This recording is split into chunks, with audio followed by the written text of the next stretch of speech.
हमारे देश में अक्सर जब हम किसी से मिलते हैं तो हमारा पहला सवाल होता है, कैसे हैं आप, क्या हालचाल है। और अक्सर जवाब मिलता है, सब बढ़िया है। इसका मतलब यह है कि जिससे हम सवाल पूछ रहे हैं उसकी स्थिति ठीक है और वो जीवन का आनंद ले रहा है, वो खुश है। लेकिन आपको ये जानकर हैरानी होगी कि सबसे ज्यादा बोला जाने वाला ये वाक्य आज का सबसे बड़ा झूठ है। जब भारत के लोग ये कहते हैं कि वो अच्छे हैं, वो खुश हैं और सब कुछ बढ़िया चल रहा है, तो आप समझ जाइए कि इनमें से ज्यादातर लोग झूठ बोल रहे हैं, क्योंकि आंकड़ों के मुताबिक भारत के लोग दुनिया के सबसे ज्यादा दुखी लोगों में से एक हैं। पिछले वर्ष की तरह इस वर्ष भी वर्ल्ड हैप्पीनेस इंडेक्स में भारत की रैंकिंग गिरी है। यह दुख की बात है कि हर साल भारत के लोग और ज्यादा दुखी और उदास होते जा रहे हैं, जबकि भारत आर्थिक तरक्की के नए नए रिकॉर्ड्स बना रहा है। संयुक्त राष्ट्र ने जब इस वर्ष के वर्ल्ड हैप्पीनेस इंडेक्स को तैयार किया तो उसमें भारत को 122वां स्थान मिला। हैरानी की और अफसोस की बात यह है कि भारत खुशियों के मामले में चीन, पाकिस्तान, बांग्लादेश, नेपाल और श्रीलंका जैसे पड़ोसी देशों से भी पीछे है। यानी ये देश भारत के मुकाबले कहीं ज्यादा खुश है।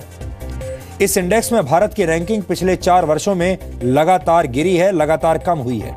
2013 में भारत 111वें नंबर पर था। 2014 में यह रिपोर्ट नहीं आई थी और 2015 में जब यह रिपोर्ट आई तो भारत को 117वां स्थान मिला और वर्ष 2016 में भारत का नंबर 118 था। लेकिन इस बार भारत की रैंकिंग कुछ ज्यादा ही गिर गई है और भारत 122वें नंबर पर पहुंच गया है। इसमें चीन की रैंकिंग 79, पाकिस्तान की 80, नेपाल की 99 और बांग्लादेश की रैंक 110 है। यहां तक कि श्रीलंका की रैंक भी 120 है, यानी हमसे बेहतर है।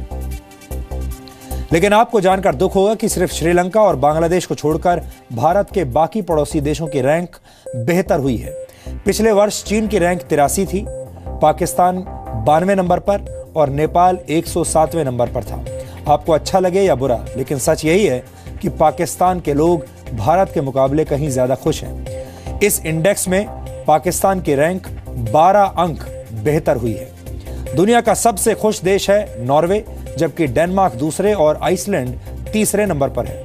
कुल मिलाकर ध्यान देने वाली बात यह है कि भारतीय लोग मुस्कुराने और खुश रहने के मामले में बेहद पीछे हैं। यूनाइटेड नेशंस की इस रिपोर्ट में 155 देशों को शामिल किया गया है। इस रिपोर्ट को तैयार करने में जीडीपी, स्वस्थ जीवन की संभावना, सामाजिक समर्थन, विश्वास, फैसले लेने की आजादी और उदारता यानी दान देने की प्रवृत्ति को पैमाना बनाया गया है। अब ये सोचने वाली बात है कि भारत के लोगों की खुशियां कहां जा रही हैं, कहां गायब हो रही हैं। तो हम आपको बता दें कि भारत के लोगों के क्रोध और ईर्ष्या की भावना इसके लिए सबसे ज्यादा जिम्मेदार है। हमारे देश में लोग अपने जीवन की खुशियों पर फोकस करने की बजाय दूसरे के सुख से दुखी होते रहते हैं। यानी लोगों को अपनी असफलता का दुख कम होता है और दूसरे की सफलता का दुख ज्यादा होता है। 1978 में फिल्मकार मुजफ्फर अली की एक फिल्म आई थी जिसका नाम था गमन, और इस फिल्म में मशहूर शायर शहरयार का लिखा एक गीत था जिसके बोल थे, सीने में जलन, आंखों में तूफान सा क्यों है, इस शहर में हर शख्स परेशान सा क्यों है।